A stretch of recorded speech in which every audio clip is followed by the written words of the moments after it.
So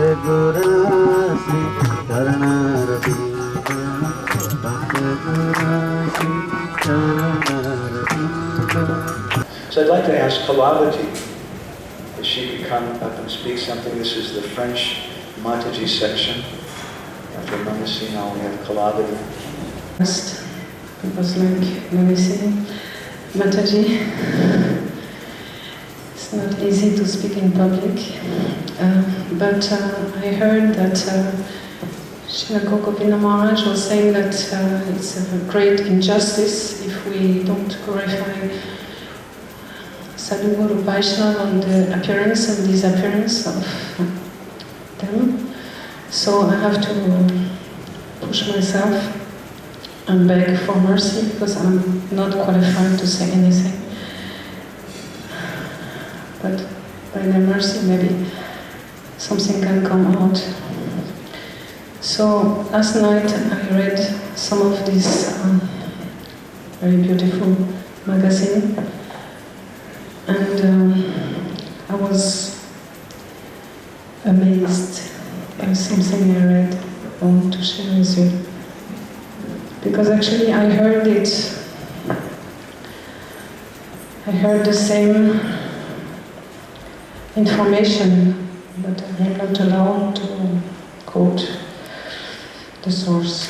So this is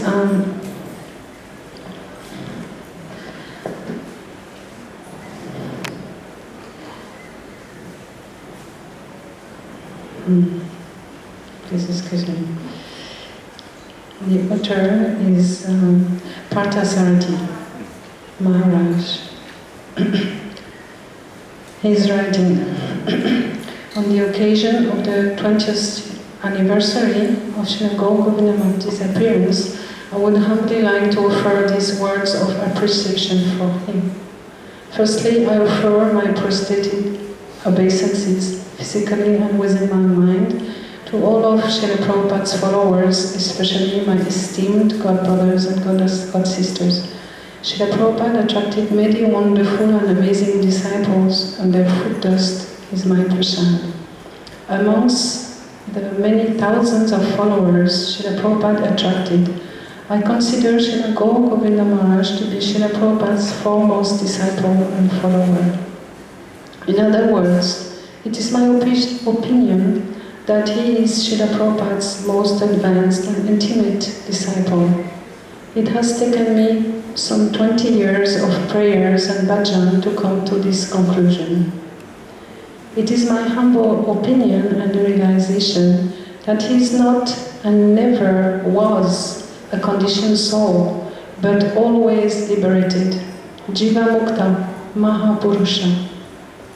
Also, an internal associate of His Divine Grace, A.C. Bhaktivedanta Swami Prabhupada, who appeared in Odisha to assist Srila Prabhupada in his preaching Krishna consciousness. Other godbrothers and godsisters may also be, but at this point in time it is clear to me that Srila Govinda Maharaj is an internally liberated personal associate of Srila Prabhupada. As such, I daily pray to him no less than 3 or 4 times and frequently read and refer to his books. 2 main characteristics attract me to him.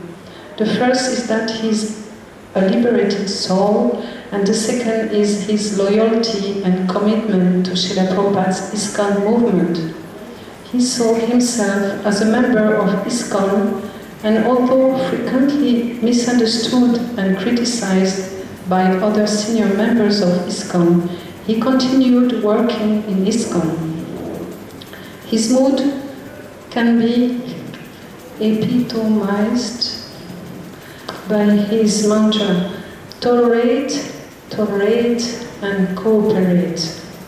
He also said after the 1999 GBC meetings, the only way I will leave ISKCON is if somebody cuts off my head. Although sometimes there were differences in Siddhanta, Srila Govinda Maharaj put aside such issues and chose to apply a higher principle of just cooperating with senior devotees. This quality of Srila Gaur Govinda Maharaj attracts me and endears him to my heart. Another one of his motto was to always maintain the dignity of Srila Prabhupada's ISKCON mission. He is an exalted devotee possessing deep internal realization of Sri Chaitanya Mahaprabhu's Vipralambha Bhav, yet he tolerated being misunderstood and often criticized. It is also my belief, as documented at the Mayapur Festival of 1979, that he was on the stage of Bhava Bhakti. It is interesting to note that in his diary, dated 1973, prior to even meeting Srila Prabhupada, he was writing about feelings of separation between Lord Krishna and his eternal consort, Srimati Radharani. I humbly request all the members of ISKCON to carefully read Srila Gaur Govinda Maharaj's books and pray that we can also attain his exalted status as an intimate associate of Srila Prabhupada and a loyal and faithful member of Srila Prabhupada's personal preaching mission, the International Society for Krishna Consciousness, Parthasarathi, His Holiness Parthasarathi Das Goswami. So I felt confident when I read this, I thought, okay, I'm not saying it, he's saying it, but I agree, because I heard the same information. Srila Gaur Govinda Maharaj is Nityasita, Radha, I don't know the Sanskrit so good, but internal associate of Shri Radha and Krishna, and as Srila Prabhupada, and he came to assist Srila Prabhupada and help Srila Prabhupada's followers after his disappearance. And we can, when I'm listening to all the devotees, we can understand that many devotees are realizing this fact. And personally, I met Srila Gaur Govinda Maharaj in France also, like Aristana Singha Prabhu, but in New Mayapur.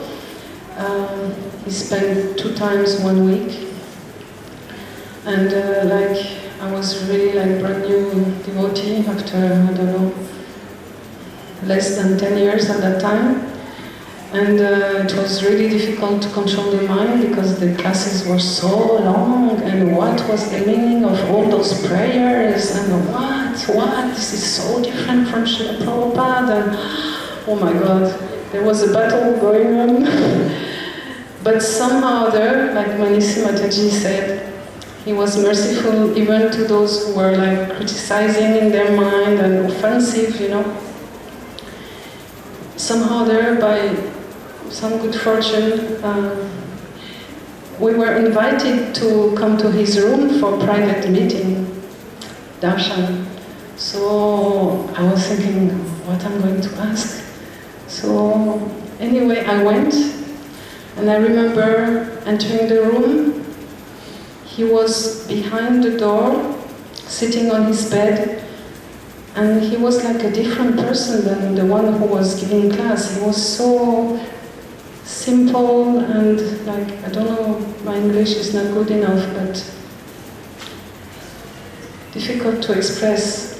Very simple and gentle and I don't know what to say. Anyway, I sat on the floor, looked at him, and I asked some question about, anyway, I had to make up a question. I had no question. I thought everything is all right, you know. What's the problem? So much in my, anyway, I asked one question about why my Tulasi are dying during the winter. I don't remember exactly the answer, but I do remember that he started to laugh at me, for minutes and minutes, and I was watching him laughing at me, laughing and more laughing at me. And somehow there, I don't know, I just accepted it and I didn't feel upset. I just took it like, okay, didn't understand anything. But what I know is that the next morning I was sitting in the class, and the class, I could hear everything. It was like so much. I was so impressed, and even today I remember that class. I remember what he was speaking about. He was speaking about the 3 levels of chanting the holy name, like the offensive level, the medium, like, how you call it? Yes, Namabas, sorry. And pure chanting, Shuddhanam. And he was describing exactly each level, exactly. And he gave me so much faith in the chanting of the holy name. And I was so impressed, so impressed. And now when I think back, you know, I think I got some mercy, you know. He laughed at me, okay, somehow they purified me, you know, because I'm a fool anyway. And after that, I was like, I was considering to accept him like Shikshagu. And I did write a letter to ask permission, but he left very soon after that. I think 95. Okay, so please excuse me. Hare Krishna.